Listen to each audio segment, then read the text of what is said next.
Not much in my past worth mentioning. An average man with average desires, a loving wife, a good job, children. My lovely wife Helen had similar interests, at least I thought so. My story is about how I found out that my wife and I didn't have as many interests in common as I thought. It started one dark and stormy night. No, it didn't. It's just the way I've always wanted to start a story. It started one night when I came home from work. My wife Helen was sitting on the couch in the living room watching TV. She turned it off when I walked in. I sniffed around and didn't smell any food. "What's the matter? Do you want to go out tonight? Did you ask Kelsey?" "Kelsey's at your mom's right now. I wanted to talk to you without interrupting." There was a sexy note in her voice, and I thought I was about to get lucky. Helen continued, "I know I shouldn't talk about role-playing, but I just want you to know how much I enjoy it. I want us to take what we do on Wednesdays into our bedroom on a regular basis. What do you say, cowboy?" I didn't know what to say except, "What's with the role-playing?" "Oh, I know you want to pretend you're keeping it a secret to heighten the excitement, but you've spoiled me. I want more than once a week for our special lovemaking. I'm overcome with a feeling of intense fear." "Helen, I don't know anything about Wednesday night role-playing. Please explain to me what you're talking about." Helen was starting to look shocked, too. "You know, Wednesdays at the Marcus Inn and Suites. Doesn't that mean anything to you?" I shook my head negatively. "Oh my God. You emailed me about 6 weeks ago that you'd found a way to revitalize our sex life. I should go to room 301 at the Marquis Hotel." I had to undress, put on the mask lying on the night table, and lie naked on the bed. I didn't move even when you came in and tied me to the bed. After you made love to me, you would untie me and leave. I wasn't supposed to take off my mask until you left. We were supposed to pretend we were having an affair and keep secrets from each other. It was supposed to make sex so much more enjoyable for us. You said we couldn't talk about it for a week. I couldn't believe how wonderful it was. We were having sex differently than we ever had before. Oh, Cal, please tell me it was you. Tears came to her eyes. "I'm so sorry, Helen. I've never been to the Marquis with you or anyone else. Are you telling me that I've had sex with someone other than my husband 6 times? She ran to the bathroom and threw up. After cleaning herself up, she went back into the living room where I sat in complete shock. "Cal, you have to forgive me. Honestly, I thought it was you. I was so happy. Now I feel like an idiot. Someone tricked me. Hell, that's why he never talked to me in the room. He wanted me to keep thinking it was you. Oh, Cal, please tell me you forgive me. I don't know what to say. It just seems so strange. How could someone do this to us and why?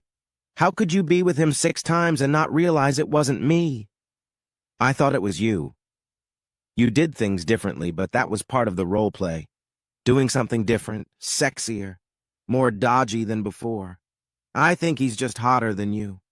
Well, maybe you need to find out who this guy is who is so much better in bed than me so you can be his wife." I was getting angry. "You don't have to treat me like that. I want to find this guy. I want to cut his balls off for raping me. Do you realize he basically raped me?" I've calmed down. "I'm sorry, Helen. I didn't see it from your point of view enough. Let's try to look at it logically, if we can. Who would want to do something like this for us? It would have to be someone who really hates me, you or both of us.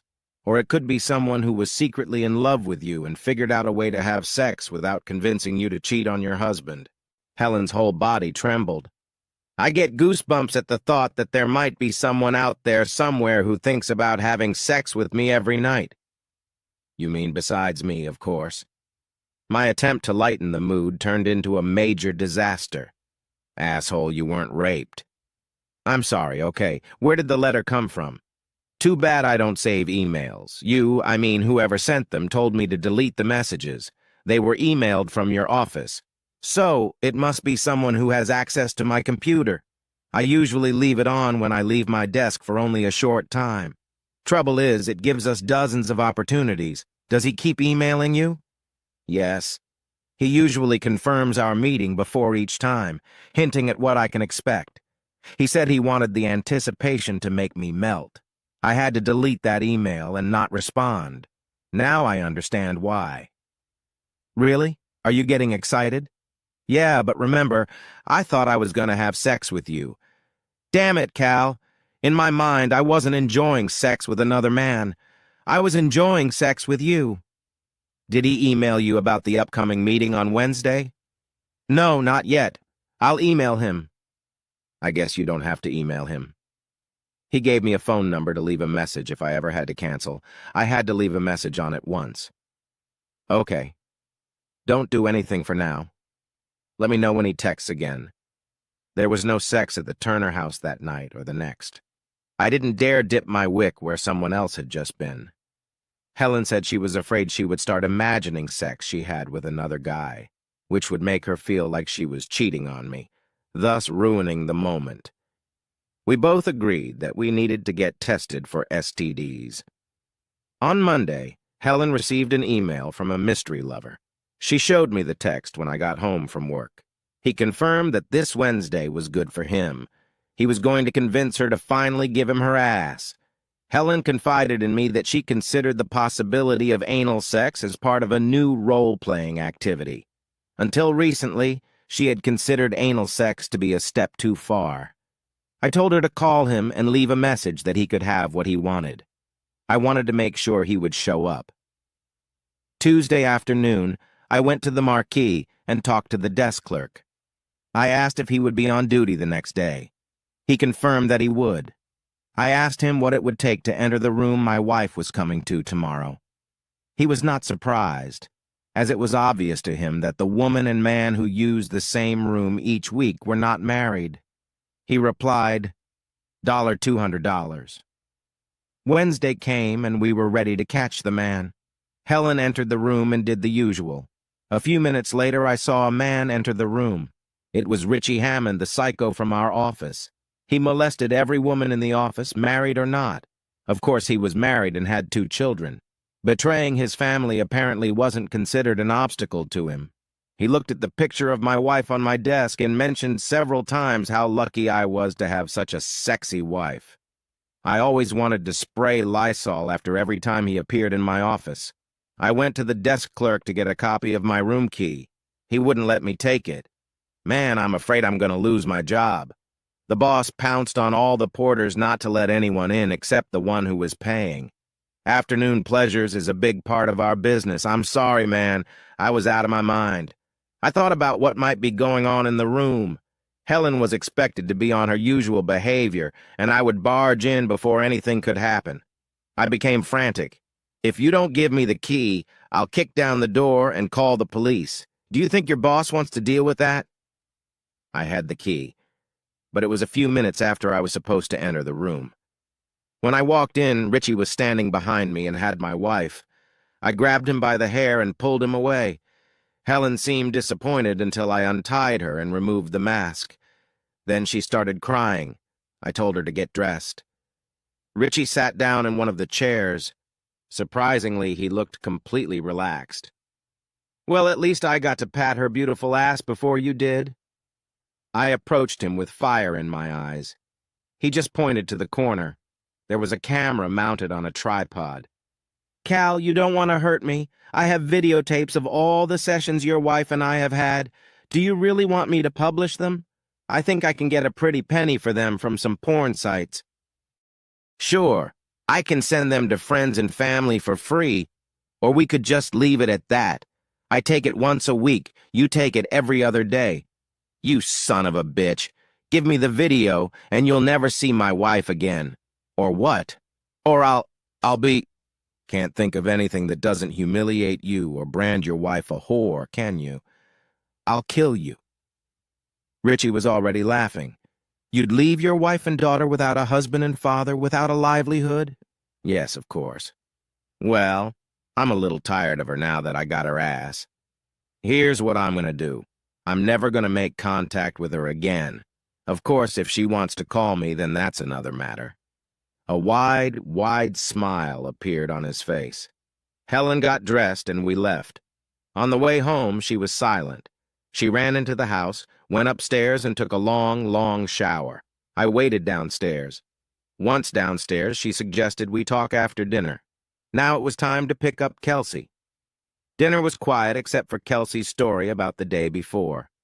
She went to bed at 8 o'clock. We walked over to the kitchen table around 8:30 to make sure our daughter was asleep. "What are we going to do now?" Helen asked. "I'm not quite sure. If there was some way to get video, it would solve a lot of our problems. At the moment, I can't see any way other than burglary. But who can we get to do that? If we go to the police, he'll just say you agreed to it. He has videos that will show that you enjoyed it. Even if he's arrested, the videos will be made public. We're screwed. Do you have any ideas?" "No, I think we're out of line. I guess we could try to put it all in the rearview mirror and go on with our lives." "Are you okay? No revenge?" "I'm afraid anything we do will only make things worse. Let's let it go. If we never talk about it again, it will eventually recede." She left and went to bed. As usual lately, I didn't join her. It had been 2 months now. Helen was pleasant and did all her usual household and childcare duties. We usually didn't talk about anything in the house except for things related to Kelsey, appointments, or phone messages. Our sex life was self-maintained. At the office, I tried to avoid Richie. Whenever he cast a glance at me, he had the smirk of a man who'd given me horns. Just another twist of the knife in my back. God, I wanted to wipe that smirk off with my fist. I never stopped thinking about how to get back at him, and I never gave up on my goal. In the midst of one of my revenge dreams, I got a phone call. It was the desk clerk at the Marquee. "What do you want?" "Hey, kid, don't be mad at me. I got some information that might be useful to you. You interested?" "I have no idea. What could there be that would interest me right now?" "What about the fact that your wife and that Richie guy are up to their old tricks?" I tried to sound nonchalant, even though I was seething inside. "I find that hard to believe. She hates him. And why would he go back to the Marquis if he was caught there?" "I'm not at Marquis anymore. I work at the Red Roof on Kingston Road now. When I saw them, I asked the porter I was replacing about them. He said they had been coming regularly for about a month now. Every Wednesday at the same time. If proof is needed, I can get it for, say, $500. Screw you both, you and my wife." I hung up the phone. I wanted to cry, but I was too angry. Richie said he would continue if my wife called him. I remembered her comments about how much he enjoyed having sex with him. We'd never gone so long without sex before, and Helen didn't seem to feel left out. Probably because it wasn't happening. The only thing I could do was leave. I grabbed the things I usually took with me on a 3-day business trip. I headed to the nearest motel, which wasn't the Marquee or the Red Roof, and it had a bar. I checked into the Holiday Inn Express and headed to the bar. I didn't drink much, so I asked the bartender for something to offer. He treated me to a cocktail from Long Island. At first it seemed too weak, but by the second round my opinion had changed. There was a hell of a late rumble. I was well on my way to drowning in my sorrows when I got a pat on the shoulder. "Can I join you, Cal? I need to cry into my beer, too." I saw a tall woman with long, wavy, coal-black hair. She was gorgeous.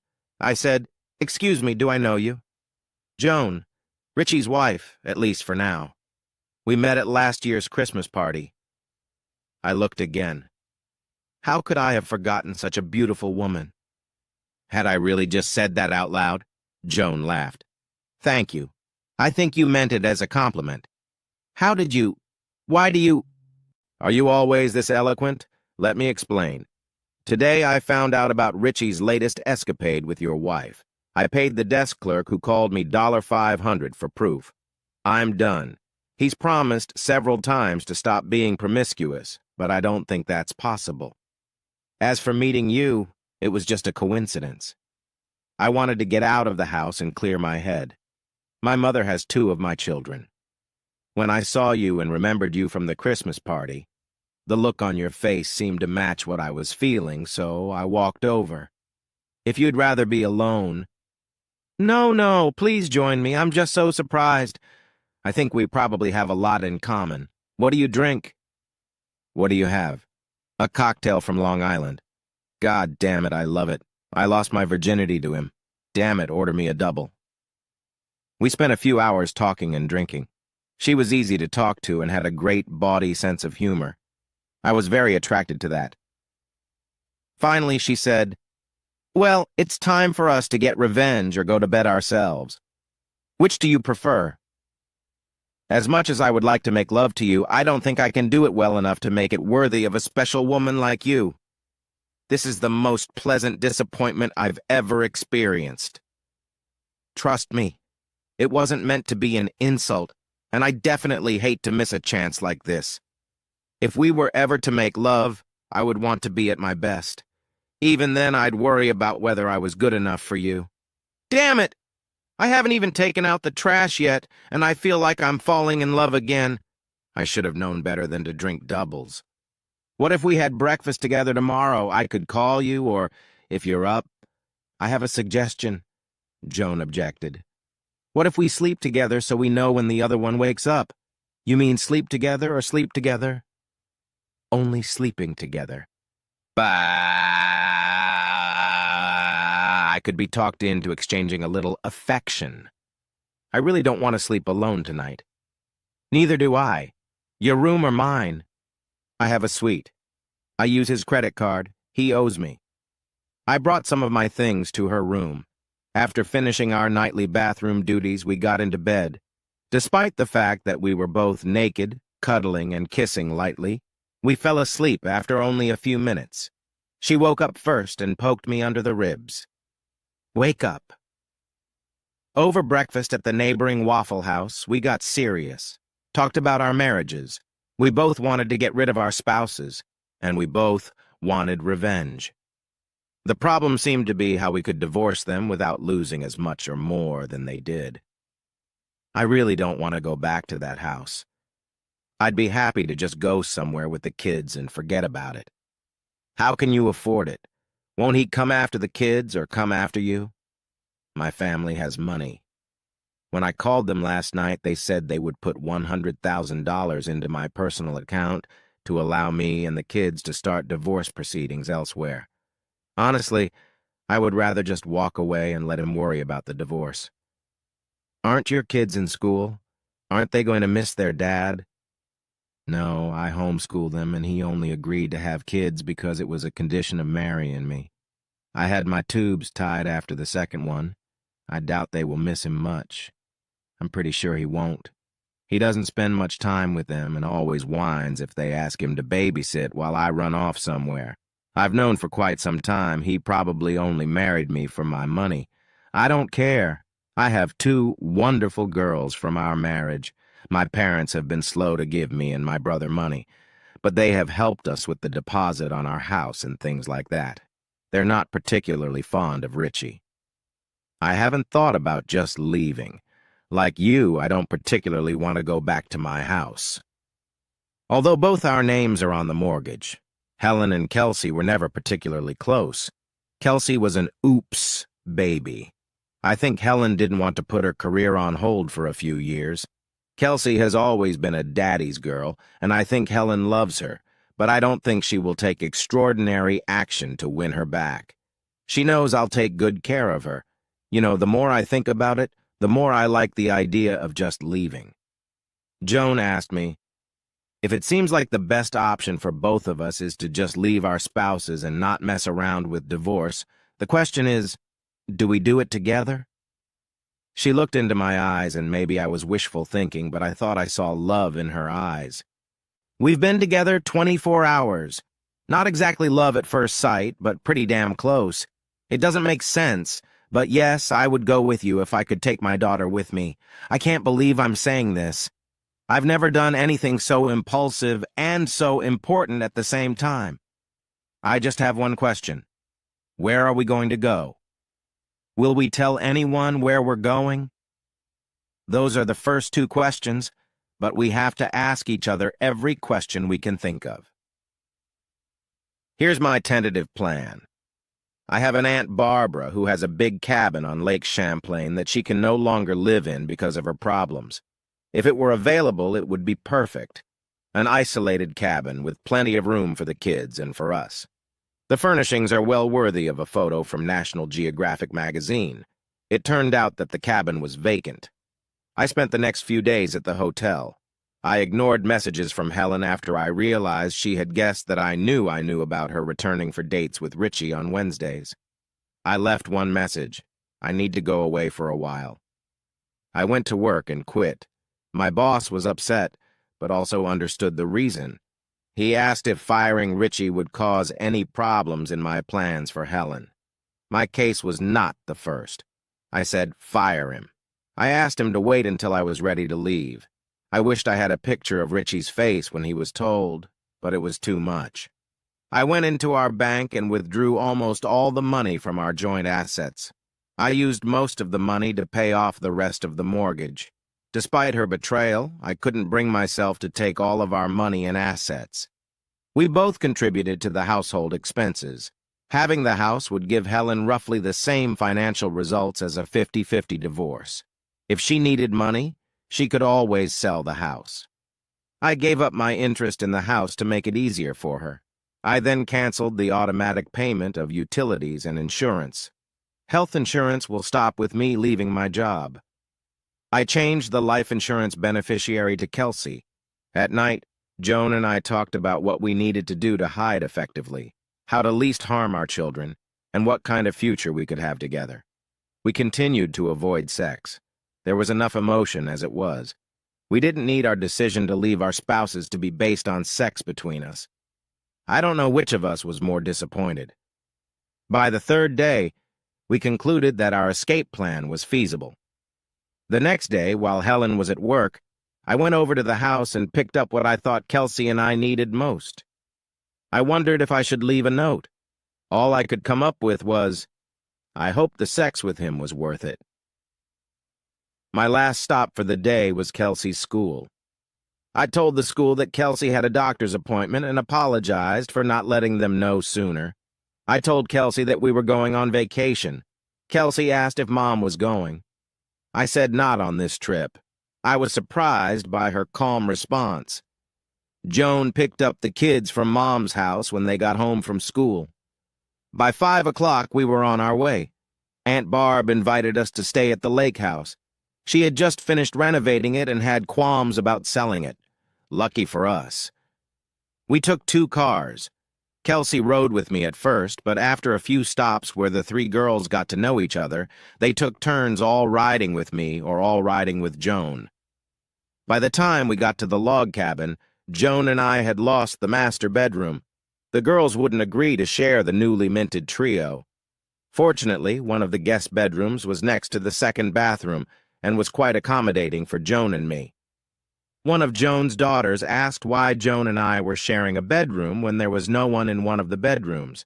Joan told her that the bedroom we were in was an adult bedroom.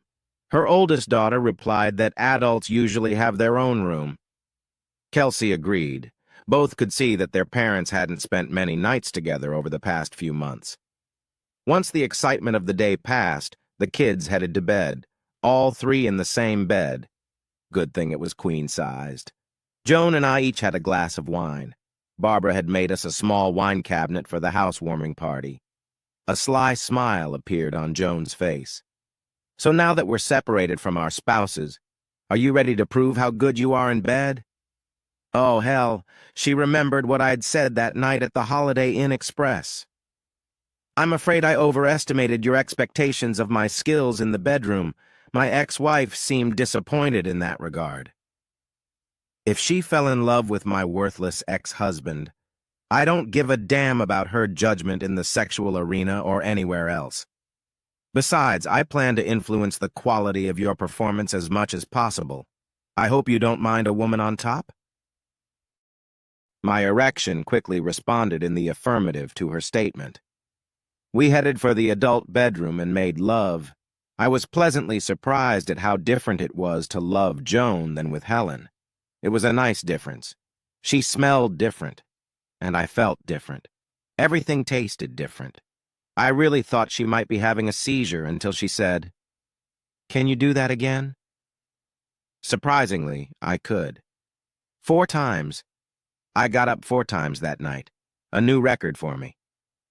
That's it, Joan remarked before we finally fell asleep. I guess that answers the question of sexual compatibility. We snuggled up to each other. The next morning, we enjoyed shopping to stock up on food for us and the kids. I enjoyed grilling for as long as the weather allowed. We didn't need any money, as Joan was still getting most of her money from her parents, plus what little I had left after paying the mortgage. No one but Aunt Barb knew where we were. Once she heard our stories, she had no problem wanting to keep our secret, even from Joan's parents. Time passed, and Joan became the home teacher for all 3 children. I got a job as a handyman. Admittedly, I was learning as I went along. The girls' questions about my wife and her husband, or if they wanted to see them, became less and less frequent each month. Soon all the girls were calling us Mommy and Daddy. Living outdoors allowed them to unleash their inner souls. Our closest neighbor, Greta, raised her family in this environment and was happy to give us advice. We needed it. She started out as a friend, but gradually became a grandmother to our children.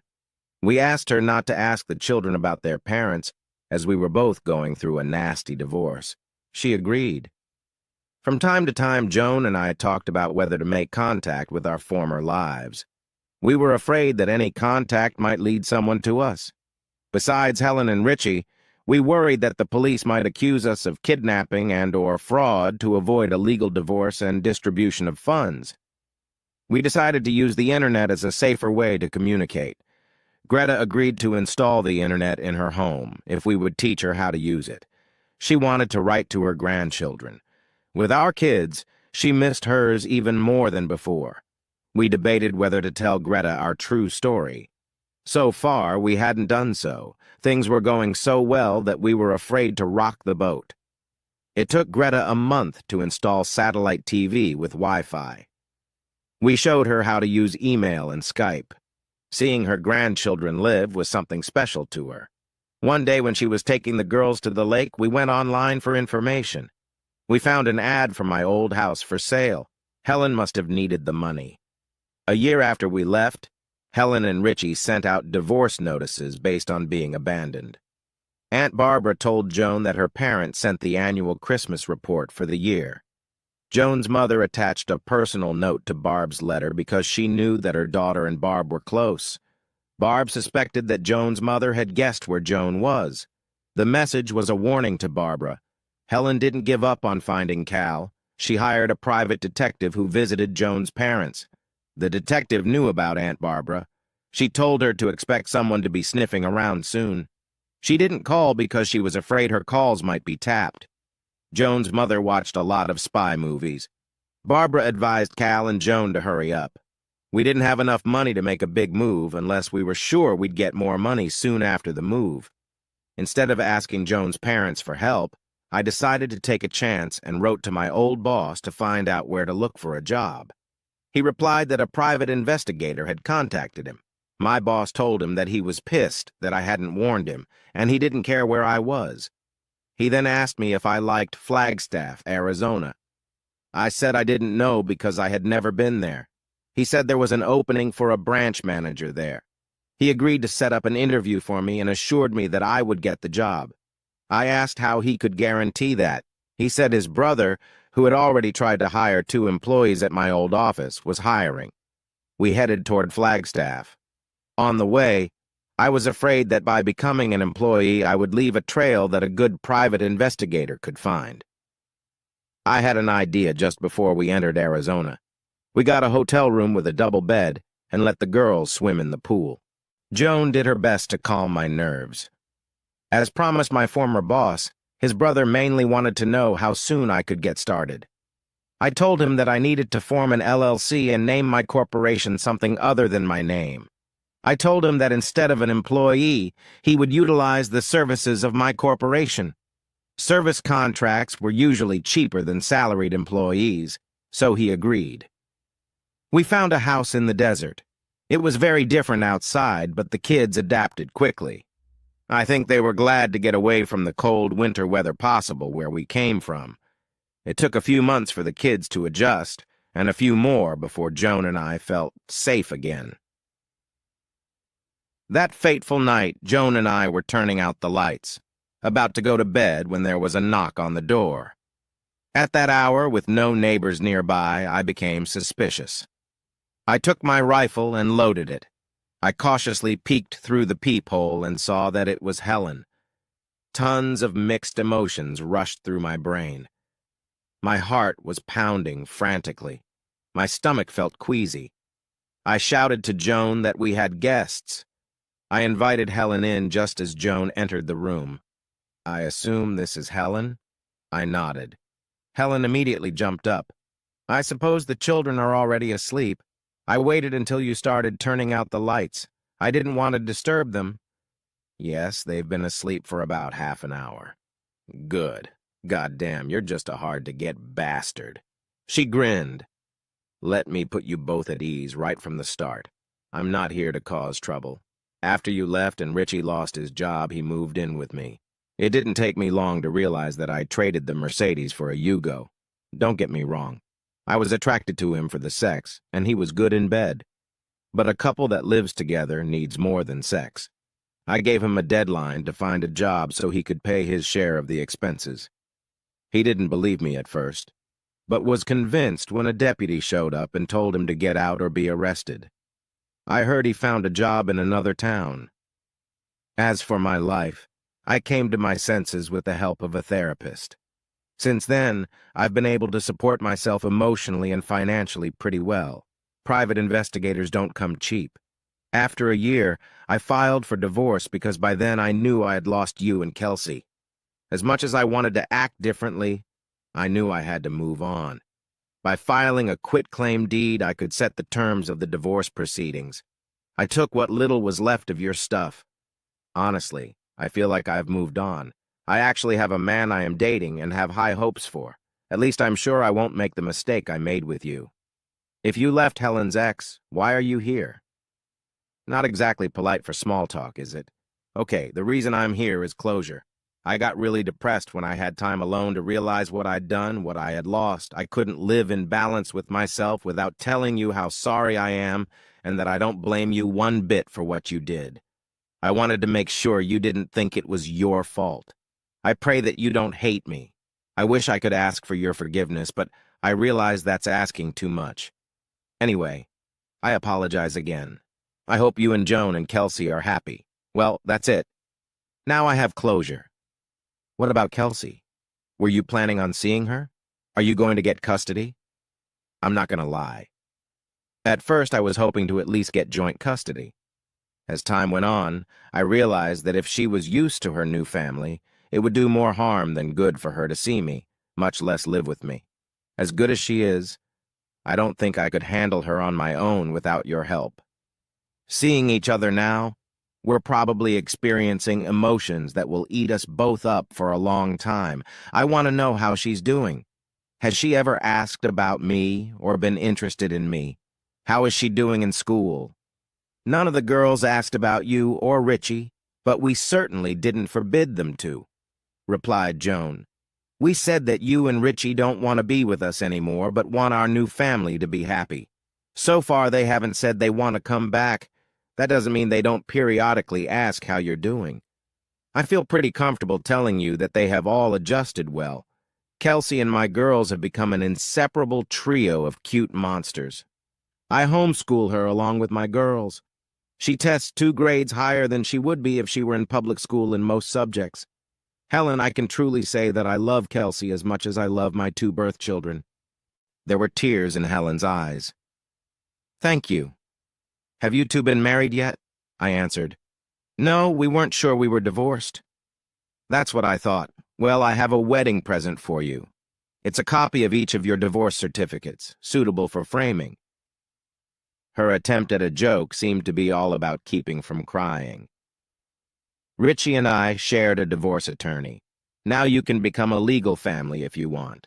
You will notice that both Richie and I have given full custody of our children to the 2 of you. You should be able to apply to adopt each other's children. After pausing to watch Joan and I cry at the good news, Helen said, I have to go. and headed for the door. I reached out and took her hand. Through copious tears, Helen whispered, "Just let me go. I promise never to bother you again. If you ever need to let me know anything about Kelsey, you have my cell phone number." I let her go, and she left. Joan went and got us each a glass of wine. We needed to calm our nerves somehow. We sat in silence for a while. I looked at Joan, and after a few minutes I saw her smile. "So, who's proposing to who?" Now I was smiling. After due consideration and deep thought, I decided that the first one to climax tonight would be the one to propose. We both ran to the bedroom. Epilogue.